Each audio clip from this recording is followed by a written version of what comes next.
আসসালামু আলাইকুম। আপনাদের সবার জন্য অভিনন্দন ও শুভেচ্ছা রইল। আজ আমি বেলে মাছ আলু দিয়ে রান্না করব। এই যে বেলে মাছ, নদীর বেলে মাছ একেবারে সুন্দর ছিল, তা কেটে ধুয়ে রেখেছি।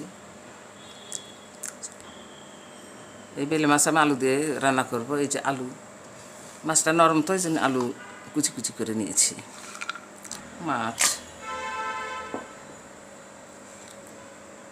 আলু, দেশি আলু, পেঁয়াজ কুচি,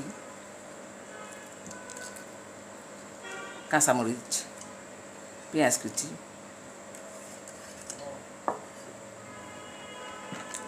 মশলার মধ্যে লাগছে রসুন বাটা, জিরা বাটা, আদা বাটা,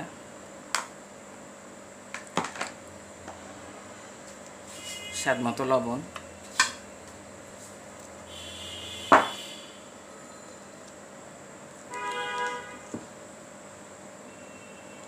মরিচ গুঁড়া, হলুদ গুঁড়া,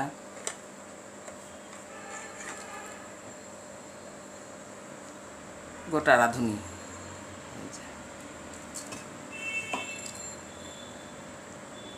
সয়াবিন তেল। এখন আমি সবগুলি সুন্দরভাবে মেখে নিচ্ছি।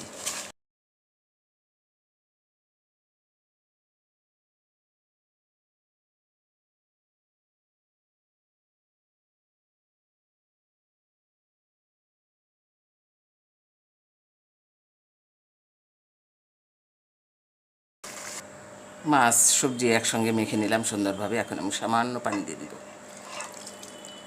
শুধু হাতেও পানি দিচ্ছি। এমনিতে মাছ তরকারি থেকে পানি বের হবে। চলুন আমরা এখন রান্না করি। রান্নার জন্য তরকারিটা আমি চুলায় দিয়ে নিলাম। এখন অল্প আঁচে আমি রান্না করব। এখন আমি ঢেকে দিলাম।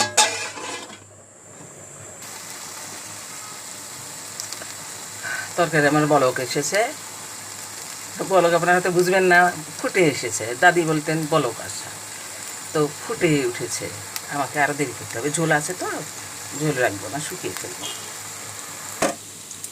মাছের তরকারি আমার প্রায় হয়ে এসেছে। নিচে একটুখানি রস আছে, এটা শুকিয়ে গেলে নামিয়ে নিব। বেলে মাছ আলু দিয়ে চচ্চড়িটা আমার হয়ে গেল। আমি এখন নামিয়ে নিব। আপনারা সবাই ভালো থাকবেন, সুস্থ থাকবেন। আল্লাহ হাফেজ।